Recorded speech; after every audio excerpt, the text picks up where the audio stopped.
안녕하세요. 한혜솔입니다. 도대체 올 여름은 얼마나 더우려고 그러는지 벌써부터 밤에 잠을 잘 못 자겠더라고요. 오늘은 서울에 처음으로 폭염주의보가 내려졌는데요.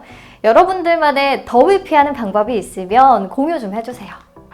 네, 6월 10일 브리핑 시작할게요.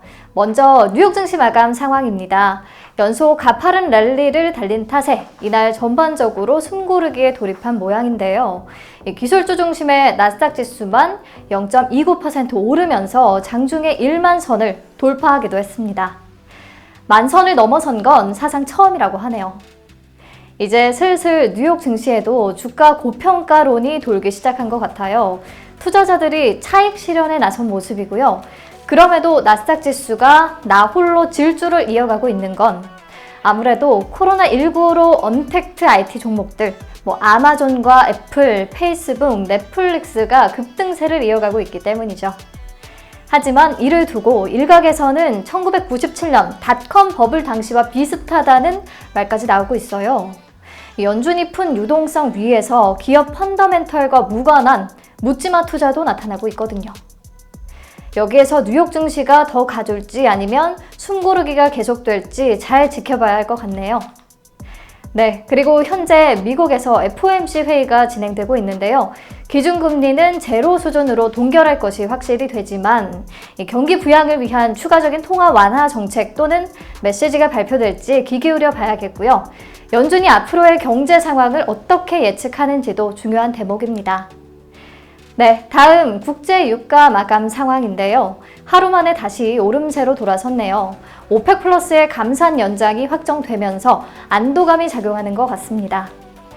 네, 현재 시각 오후 1시 39분 지나고 있는데요. 코스피와 코스닥 뚜렷한 방향성을 보이지는 않습니다. 코스피 시장에서는 기관 수급만이 들어오고 있고 코스닥 시장은 개인과 외국인이 함께 이렇게 주식을 사들이고 있는데요. 그래도 원달러 환율이 1,200원대를 깨고 내려와 주면서 원화 강세가 이어지고 있어서 외국인 수급이 유입될 여건은 만들어지지 않았나 싶어요. 기다려 봐야겠고요. 오늘은 키워드를 통해서 특징주 바로 만나볼게요. 첫 번째 키워드, 국내 코로나19 관련 이슈 총정리. 네, 최근 한국을 비롯해 이란 그리고 브라질 등 또 세계 각국에서 코로나19의 재확산이 빠르게 진행되고 있습니다. 그래서 치료제와 백신에 대한 필요성이 다시 부각되고 있고요. 시장에서는 관련주를 중심으로 제약, 바이오 테마가 날아오르는 모습입니다. 이쯤에서 현재 국내 코로나19 치료제와 백신 어디까지 왔는지 궁금해지죠? 현재 백신과 치료제 개발 관련 글로벌 임상시험은 총 858건에 달하는 것으로 조사됐는데요. 국내에서는 그림에서 보시는 것처럼 6월 8일 기준으로 총 13건의 관련 임상이 진행되고 있습니다. 13건 중 7건이 연구자 임상시험으로 진행되고 있고요.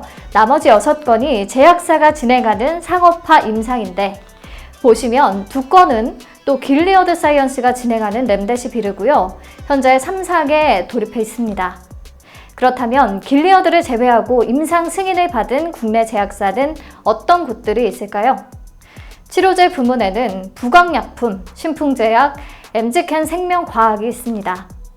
이들은 약물 재창출 전략으로 코로나19 치료제를 개발 중이죠. 약물 재창출은 시판되고 있는 약을 다른 질병의 치료제로 개발하는 것을 말하고요.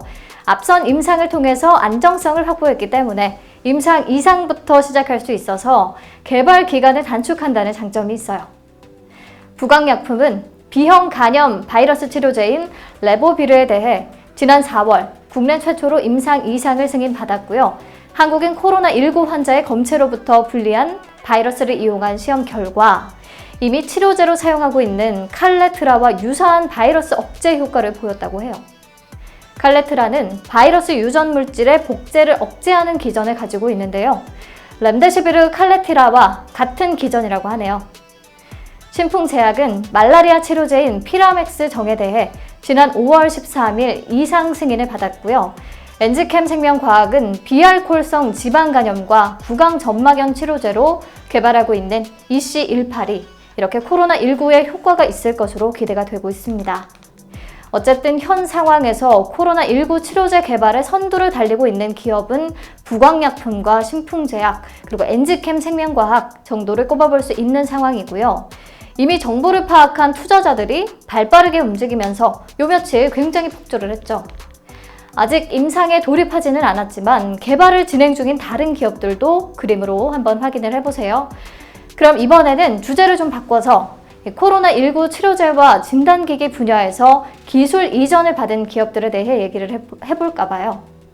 우리나라 공공연구기관이 개발한 코로나19 백신과 치료제 후보 물질이 이제 민간 기업으로 이전이 돼서 추가 개발이 진행됩니다. 우선 신종 바이러스 융합 연구단이 자체 개발한 고효능 코로나19 백신 후보 물질에 대한 기술은 HK 이노엔에 이전이 됩니다. 이 후보 물질은 항원을 합성한 백신 물질이고요. 중화항체능이 우수한 것으로 알려졌는데 중화항체능은 바이러스의 감염력을 없애는 능력을 말하거든요. 세포와 실험용 쥐에 투입한 결과 기존 개발 중인 항원 백신보다 3배에서 5배나 높은 중화항체능을 나타냈다고 해요. 자, 이렇게 백신 후보 물질은 HK 이노엔에 기술 이전이 됐고요. 그렇다면 치료제는요? 치료제 후보 물질은 레고캠 바이오사이언스에 이전이 됩니다. 이 후보 물질은 한국화학물은행에서 20만 개의 화합물 중 선별된 물질이고요. 4년 전부터 메르스 치료제로 개발하던 물질이라고 해요. 코로나19나 메르스가 같은 뿌리에서 나온 바이러스이기 때문에 코로나 바이러스를 치료할 수 있는 범용 치료제로 활용할 수 있을 것이라는 기대가 나옵니다. 특히 이 물질의 효능이 렘데시비르보다 50배 정도 높은 것으로 나타났거든요. 게다가 약물성과 물성은 우수한 반면에 독성은 낮아서 신약으로 개발될 가능성이 크다고 평가를 받습니다. 레고캠 바이오사이언스는 전임상을 신속히 마치고 임상에 돌입할 계획이라고 하네요. 자, 백신, 치료제 다 기술 이전이 됐고 이번에는 진단기기인데요. 웰스 바이오라는 회사가 긴급 기술 이전을 받아서 이미 해외 수출까지 이루어지고 있어요. 이 기술은 코로나19의 유전자를 표적으로 한 진단기기 기술이고요. 이를 활용한 진단키트를 제작해 현재 말레이시아에 수출을 하고 있는데 미 FDA와 WHO에도 긴급 사용 승인을 신청한 상태입니다. 웰스 바이오는 상장 회사는 아닌데요. 액세스 바이오가 웰스 바이오 지분 62.4%를 보유하고 있는 것으로 알려지면서 이 액세스 바이오가 주목을 받고 있죠. 네, 이렇게 치료제와 백신 직접 개발하는 기업들도 중요한데 최근에는 후보 물질 도출 능력을 보유한 기업들로 관심이 좀 옮겨가고 있는 것 같아요. 이 신테카 바이오와 에클론 두 기업을 꼽아볼 수 있겠는데요. 신테카 바이오는 유전자 빅데이터 업체고요. AI를 통한 신약 개발 기술력을 뽐내고 있습니다. 코로나19 치료제 효과를 낼 것으로 예상되는 후보 약물 30종 중에 가장 효과가 있을 만한 최종 1종을 발굴해 용도 특허를 출원했는데요. 대규모 슈퍼컴퓨터를 활용해 치료 물질을 발굴해냈고요. 선택한 최종 물질은 렘데시비르와 유사한 수준의 코로나19 치료 효과가 있는 것으로 알려졌습니다. 960대의 첨단 컴퓨터를 병렬 연결해서 슈퍼컴퓨터 성능을 냈고요. 이를 활용해 약물 재창출 모델 생성과 또 초기 실험 검증에 걸린 시간이 총 6주에 불과했다고 해요. 성능으로 보면 국내에서 사실상 비교 대상이 없다고 하네요. 네, 그렇다면 앱클론은요? 앱클론은 항체 후보 물질 발굴 플랫폼을 자체적으로 보유하고 있어서 빠르게 초기 후보 물질 스크리닝이 가능합니다. 현재 이 플랫폼을 통해 도출한 항체 신약 후보 물질은 코로나19 바이러스의 모든 유형에 적용 가능하다고 알려져 있거든요. 중국 우한에서 초기 발생한 A형, 그리고 국내를 포함해 동아시아에서 흔한 B형, 유럽과 미국에서 흔한 유형인 C형까지 모두 앱클론의 중화항체가 유효한 것으로 나타났다고 합니다.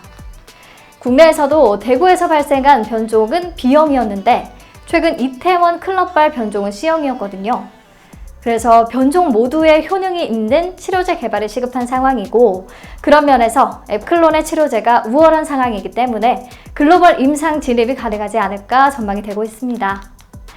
네, 지금까지 코로나19 관련해서 최근에 핫한 이슈들 좀 같이 정리를 해봤고요. 다음 키워드 빠르게 보면서 마칠게요. 두 번째 키워드, 곰표 맥주 중년을 사로잡다. CU가 지난달 대한제분과 손을 잡고 단독 출시한 곰표 밀맥주입니다. 초도 물량 10만 개가 단 3일 만에 완판이 됐고 수급이 원활하지 않은 상황에서도 일주일 만에 30만 개가 팔렸습니다. 수제 맥주 카테고리 1위를 기록한 건데요. 맥주는 사실 취향 소비 성향이 강해서 신상품의 진입 장벽이 높고 또 이미 절대적인 우위를 차지하고 있는 대형 제조사들이 강력한 마케팅과 영업을 펼치기 때문에 쉽게 도전하기는 어려운 영역이에요. 특히 외국산 맥주들이 여름 성수기를 맞아서 프로모션에 집중하고 있는데 이 와중에 이런 성과를 올렸으니까 의미가 정말 크죠. 그렇다면 특별한 광고도 없이 곰표 밀맥주가 대박을 터뜨린 비결이 뭘까요? 곰표 밀가루 마스코트인 표곰 덕분이죠. 맥주캔에 표곰을 그려 넣었고 곰표 밀가루 특유의 복고풍 저체와 패키지 디자인을 그대로 옮겼거든요.